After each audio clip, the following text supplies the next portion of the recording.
Olá, sejam bem-vindos, bem-vindas, bem-vindes ao canal Tocando o Coração, Enxergando a Alma.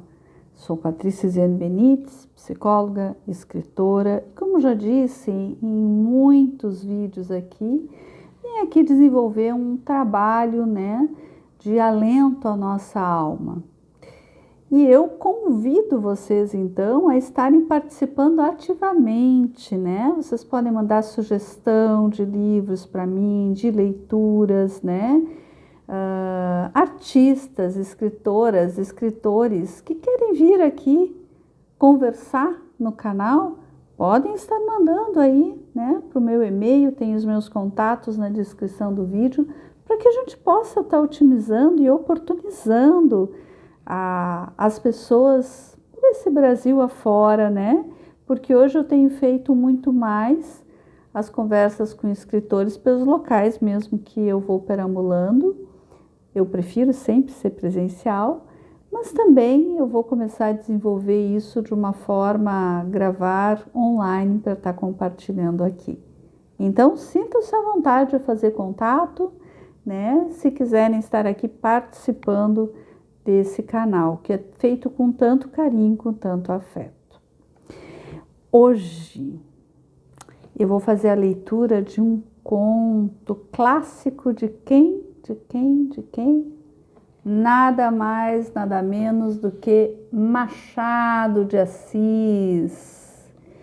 É um clássico e que nos últimos tempos eu tenho me reaproximado, uma vez que lá na minha adolescência eu confesso que era difícil de ler Machado de Assis, Hoje eu venho aprendendo a ler Machado de Assis.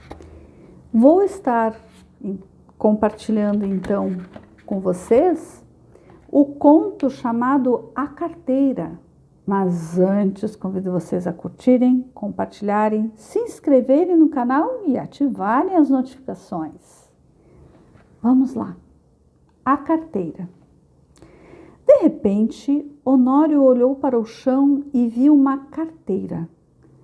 Abaixar-se, apanhá-la e guardá-la foi obra de alguns instantes. Ninguém o viu, salvo um homem que estava à porta de uma loja e que, sem o conhecer, lhe disse rindo: "Olhe, se não dá por ela, perdi-a de uma vez." "É verdade", concordou Honório envergonhado.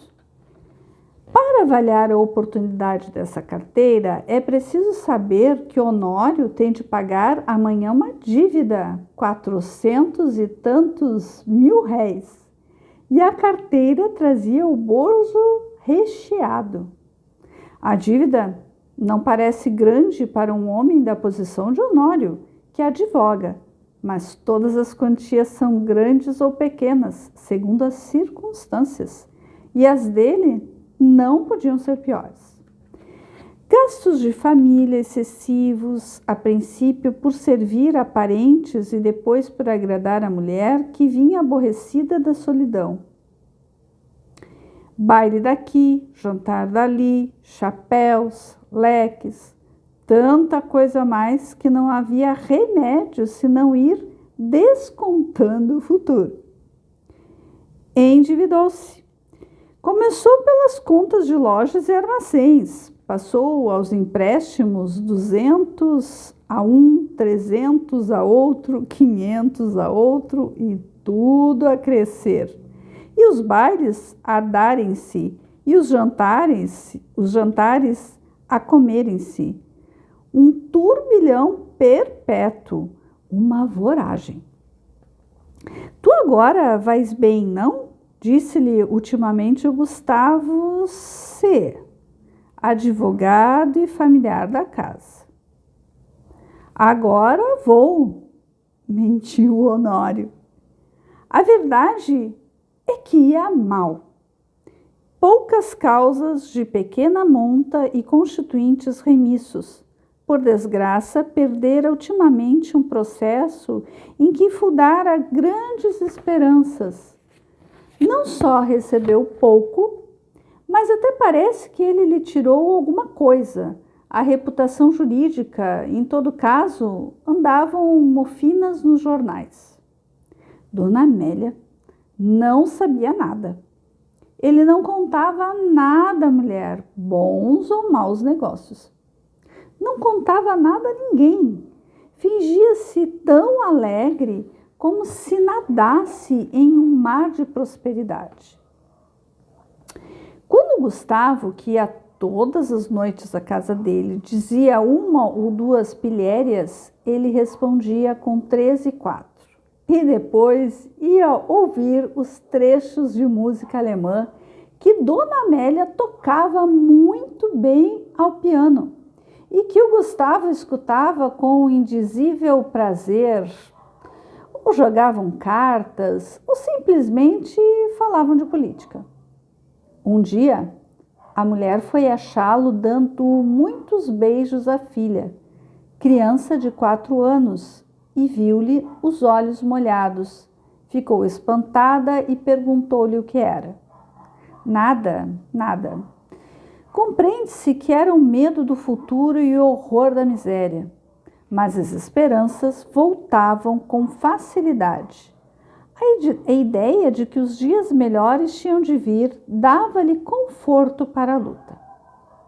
Estava com 34 anos, era o princípio da carreira. Todos os princípios são difíceis. E toca trabalhar, a esperar, a gastar, pedir fiado ou emprestado, para pagar mal e a más horas. A dívida urgente de hoje são uns malditos 400 e tantos mil-réis de carros. Nunca demorou tanto a conta, nem ela cresceu tanto como agora. E a rigor, o credor não lhe punha a faca aos peitos, mas disse-lhe hoje uma palavra azeda, com um gesto mau, e Honório quer pagar-lhe hoje mesmo. Eram 5 horas da tarde. Tinha-se lembrado de ir a um agiota, mas voltou sem ousar pedir nada. Ao enfiar pela rua da Assembleia, é que viu a carteira no chão. Apanhou-a, meteu-a no bolso e foi andando. Durante os primeiros minutos, Honório não pensou nada. Foi andando, andando, andando até o largo da Carioca. No largo, parou alguns instantes e enfiou depois pela rua da Carioca, mas voltou logo e entrou na rua Uruguaiana. Sem saber como, achou-se daí a pouco no largo de São Francisco de Paula e, ainda sem saber como, entrou em um café. Pediu alguma coisa e encostou-se à parede, olhando para fora. Tinha medo de abrir a carteira. Podia não achar nada, apenas papéis e sem valor para ele. Ao mesmo tempo, esta era a causa principal das reflexões. A consciência perguntava-lhe se podia utilizar-se do dinheiro que achasse. Não lhe perguntava com o ar de quem não sabe, mas antes com uma expressão irônica e de censura. Podia lançar mão do dinheiro e ir pagar com ele a dívida. Eis o ponto. A consciência acabou por lhe dizer que não podia, que devia levar a carteira à polícia ou anunciá-la, mas tão depressa acabava de lhe dizer isso, vinham os apuros da ocasião. E puxavam por ele e convidaram-no a ir pagar a cocheira. Chegavam mesmo a dizer-lhe que se fosse ele que a tivesse perdido, ninguém iria entregar-lhe. Insinuação que lhe deu ânimo. Tudo isso antes de abrir a carteira. Tirou-a do bolso finalmente, mas com medo, quase às escondidas, abriu-a e ficou trêmulo. Tinha dinheiro, muito dinheiro, não contou, mas viu 2 notas de 200 mil réis, algumas de 50 e 20, calculou uns 700 mil réis ou mais, quando menos 600. Era a dívida paga. Eram menos algumas despesas urgentes. Honório teve tentações de fechar os olhos, correr a cocheira, pagar e, depois de paga a dívida, adeus, reconciliar-se-ia consigo. Fechou a carteira e, com medo de a perder, tornou a guardá-la. Mas daí a pouco tirou outra vez e abriu-a com vontade de contar o dinheiro. Contar para quê? Era dele. Afinal, venceu-se e contou, eram 730 mil réis. Honório teve um calafrio. Ninguém viu, ninguém soube. Podia ser um lance da fortuna e sua boa sorte, um anjo. Honório teve pena de não crer nos anjos, mas por que não havia de crer neles? E voltava ao dinheiro, olhava, passava-o pelas mãos, depois resolvia o contrário, não usar do achado, restituí-lo. Restituí-lo a quem? Tratou de ver se havia na carteira algum sinal. Se houver um nome, uma indicação qualquer, não posso utilizar-me do dinheiro, pensou ele. Esquadrinhou os bolsos da carteira. Achou cartas que não abriu, bilhetinhos dobrados que não leu e, por fim, um cartão de visita. Leu o nome. Era do Gustavo. Mas então a carteira examinou por fora e pareceu-lhe efetivamente do e-mail do amigo. Voltou ao interior, achou mais 2 cartões, mais 3, mais 5. Não havia duvidar, era dele. A descoberta entristeceu-o. Não podia ficar com dinheiro sem praticar um ato ilícito, e naquele caso doloroso ao seu coração, porque era um dano de um amigo. Todo o castelo, levantado, esmorrou-se como se fosse de cartas. Bebeu a última gota de café, sem reparar que estava frio. Saiu e só então reparou que era quase noite. Caminhou para casa. Parece que a necessidade ainda lhe deu uns 2 empurrões, mas ele resistiu. Paciência, disse ele consigo, verei amanhã o que posso fazer. Chegando à casa, já ali achou Gustavo um pouco preocupado, e a própria dona Amélia o parecia também. Entrou rindo e perguntou ao amigo se lhe faltava alguma coisa. Nada. Nada? Por quê? Mete a mão no bolso. Não te falta nada? Faltava-me a carteira, disse o Gustavo, sem meter a mão no bolso. Sabes se alguém achou? Achei-a eu, disse Honório, entregando-na.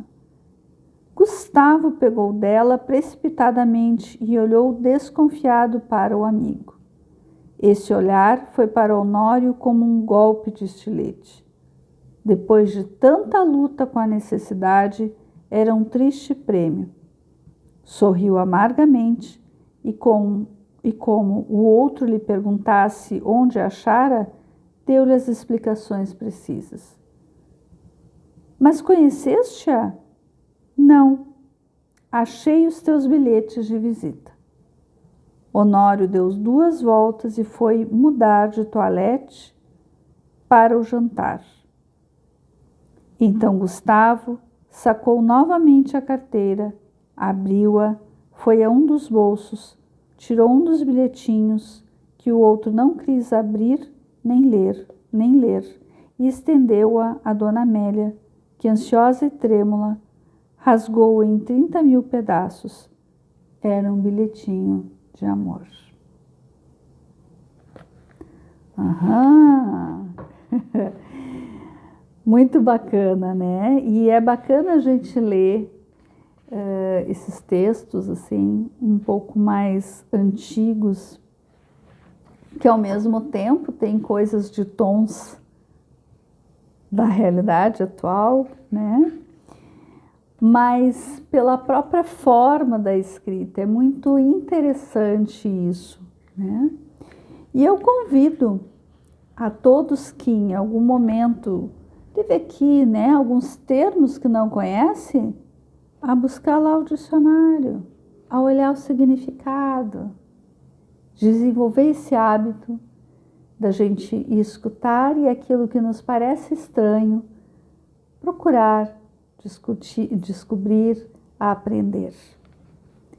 Então, agradeço imensamente a oportunidade de estar aqui mais uma vez e até a próxima leitura.